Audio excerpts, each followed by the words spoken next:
The Uber slowed at the checkpoint where a sign in gold script read, Blue Heron Harbor, owners and registered guests only. 2 uniformed guards stood beside the gate, white polos crisp, mirrored sunglasses reflecting the bright morning glare. Behind them, a line of manicured palms framed the entrance like a cathedral leading down to a sanctuary of fiberglass and fortune. The driver hesitated. "You sure this is it?" "Yep, this is it," Mara said, slinging her duffel from the back seat. Her boots were scuffed, her jeans faded, and her ball cap carried a white salt ring around the brim. She wore the sea like some women wore perfume. One of the guards stepped forward, giving her a look that landed somewhere between amusement and suspicion. "Ma'am, these are private docks. If you're here to make a delivery, you need to go around to the service lot." "I'm not making a delivery," Mara said evenly. "I'm actually here to pick something up, the Sea Sonata. Taking her north." She handed him a folded sheet of paper. "Captain Callahan. Delivery run to Charleston." The guard frowned, checking the letterhead. The name Eleanor Winslow, owner, shimmered in embossed gold. Still, he called it in. He lifted his radio. "Dockmaster, we've got. A lady here says she's here to pick up a boat." Static crackled, followed by a voice thick with skepticism. "What boat?" "She says Sea Sonata." A few minutes later, the dockmaster arrived, tan, thick-armed, mirrored sunglasses, and the kind of confidence that came from never being told no in his own marina. "You're here for the Winslow boat?" he asked. "That's right. Owner didn't mention hiring he caught himself. A woman pilot." Mara met his reflection in his lenses and smiled just enough. "Then I suppose it's a surprise." He took her Coast Guard credential and turned it over, lips moving as he read. "Master Mariner, Coastal Endorsement. You've been around." "Some." "She's boxed in deep," he said, jerking his chin toward the far end of the basin. "Got a 55-foot Bertram ahead and a big Hatteras astern. I can get some of my guys to move the others." "No need." He barked a laugh. "You serious? You'll scrape $500,000 in fiberglass trying to get her out." Mara shrugged. "Then I'll be careful." Someone whistled. Another whispered, "She's crazy." The dockmaster grinned, shaking his head. "Your funeral, Captain. But just know that every boat owner in here has a lawyer on speed dial." She took back her papers, slung her duffel higher, and walked down the dock. The morning sun shimmered on the still water, and the hum of air conditioners and distant laughter drifted through the air. At the farthest slip, the Sea Sonata waited, classic lines, teak trim, her name curling across the transom in blue script. The sight of her made Mara's pulse slow, like seeing an old friend. Mara stepped aboard the Sea Sonata with the quiet confidence of someone who'd done this 100 times before. The teak deck gave beneath her boots, polished but solid, a ship meant for work as much as beauty. She stowed her duffel below and moved through her pre-departure rhythm, fuel, lines, batteries, bilges. Tight, clean, ready. Every gauge red-green, every system hummed steady. Then she tapped the touchscreen on the helm console, linking her phone to the yacht's Wi-Fi. The interface flashed, syncing with a soft chime. A second later, the outdoor speakers came alive, not loud, just enough to drift across the still marina. Melanie's brand new key rolled out across the water, playful and clear as a bell through the yacht's high-end sound system. The kind of song that didn't shout, just smiled. Mara grinned, tapping her thumb against the throttle as she mouthed along. "I ride my bike, I roller skate, don't drive no car." Up above the docks, brunch was in full swing at the Pelican's Nest, the marina's glass-walled jewel of a restaurant, where Bloody Marys came with lobster claws and martinis sweated in crystal glasses. Linen napkins fluttered in the sea breeze as a jazz trio drifted through a rendition of Autumn Leaves. The regulars leaned over the balcony rail, drinks in hand, drawn by the unexpected music below. "Who's she?" asked a woman in a sun hat, her Bloody Mary paused midair. "Don't know," said her husband, a retired surgeon who owned the 48-foot Sportfisher on Dock D, "but she's about to turn $1 million boat into modern art." Laughter rippled through the tables. Someone ordered another round. Down on the dock, the dockmaster folded his arms, watching with mild curiosity. Mara moved with unhurried precision, bow line off, stern line slack, fenders clear. The hum of the diesels deepened as she engaged the starters. The Sea Sonata came alive with a low, steady rumble. The dockhands stopped pretending not to watch.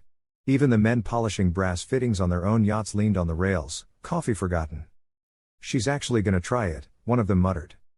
Mara's gaze swept from piling to piling, tracing the geometry of her exit like a mathematician plotting a proof. Then she eased the port throttle forward, reversed the starboard, and tapped the bow thruster. The Sea Sonata began to move sideways, slow, graceful, deliberate. "She's walking it out," a dockhand murmured. The song floated on the breeze.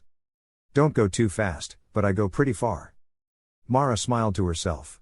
The boat responded like a dancer, a fraction of throttle here, a whisper of rudder there, pivoting neatly between the neighboring yachts. From above, the brunch crowd leaned forward as if drawn by gravity. "She's gonna clip that Hatteras," said the man in the linen shirt. "She's not even close," replied the martini woman, now leaning so far over the railing her drink tilted dangerously. The dockmaster exhaled, muttering under his breath, "I'll be damned." The Sea Sonata slid free with inches to spare, her wake barely rippling the glassy surface.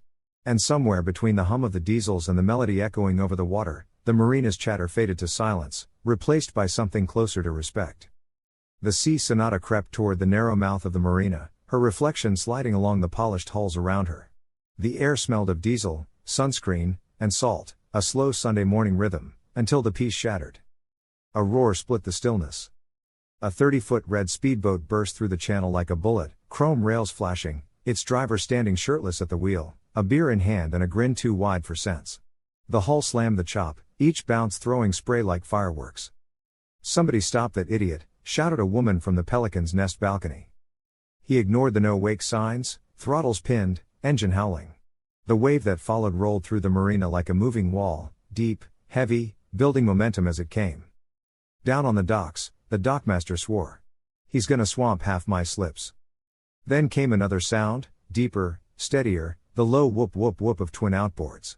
A Coast Guard rib, orange and white, came slicing around the jetty.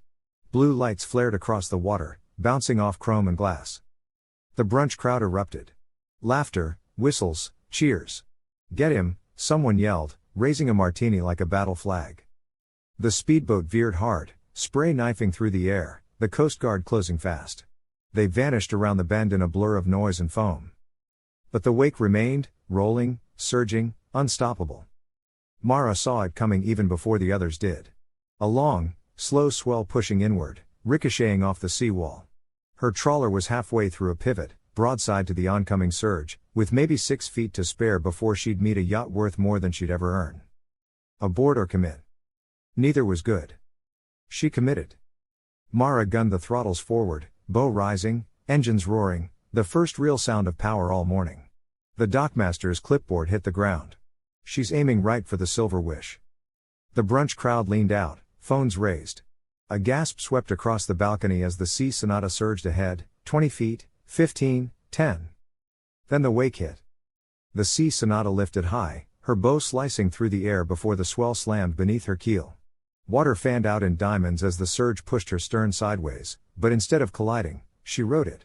The wave's force carried her backward and away, pivoting her neatly past the danger with barely a breath to spare. The two hulls missed by inches. For a moment, everything held still, gulls hanging in mid-air, the water shimmering with refracted sunlight. Then came the applause. It started as a smatter of claps from the deckhands, then rose from the restaurant balcony, echoing across the marina like rolling thunder. Mara glanced up, gave a small 2-finger salute, and turned the throttles ahead. "Tell 'em to tip their waitress," she called to the dockmaster as she passed, the grin tugging at the corner of her mouth. He just shook his head and laughed. "You've got yourself a fan club, Captain." The speakers still played, the chorus bright and defiant over the hum of her engines. "Some people say I've done all right for a girl." The crowd raised their glasses, a toast to the woman who'd turned chaos into choreography. And the Sea Sonata slipped out toward open water, sunlight glittering off her wake, a working woman in a world of leisure, utterly at home where the sea didn't care who she was, only how she handled the helm. Once the marina faded behind her, the hum of the engines settled into an easy rhythm, a steady heartbeat beneath the hull. The sunlight stretched long across the water, and the wind picked up, teasing at the edges of her cap. Mara eased the throttles back and trimmed the engines. The Sea Sonata found her stride, 9 knots, smooth and sure, slicing a clean path northward. Behind her, the sounds of applause and laughter from the Pelican's Nest melted into memory. She reached for her thermos, took a slow sip of coffee gone lukewarm, and smiled anyway. The adrenaline still lingered, not from fear, but from the rhythm of solving problems on the fly. Geometry, physics, tide, and instinct, all of it converging into one clean decision made at exactly the right second. She'd cleared the channel. She'd earned that smile. The radio crackled, the dockmaster's voice, half laughing. "Captain Callahan, just letting you know, the whole brunch crowd's still talking about you. They tipped their waitress yet? Probably not. Figures." Mara chuckled softly and flipped the radio off. She leaned back, watching the wake stretch out behind her like a white ribbon unraveling across blue. She checked the charts, marking the first waypoints toward Charleston. The tide tables were tight, and she still had that shallow stretch near Beaufort to cross before nightfall. High tide was just past 4. Miss that window, and she'd be anchored for hours. Time was money, and pride. She tapped her playlist again. Fleetwood Mac this time. Rhiannon came through the speakers, echoing across the open sound. She rules her life like a fine skylark. A small smile tugged at her lips. She didn't rule much, but she could handle a boat better than most, and sometimes that was enough. The sun caught the water in long silver streaks, and Mara steadied her hand on the wheel, eyes ahead on the horizon. If you enjoyed this story of Mara Callahan, the independent pilot who makes her living delivering million-dollar yachts along the Intercoastal Waterway, be sure to like, comment, and subscribe.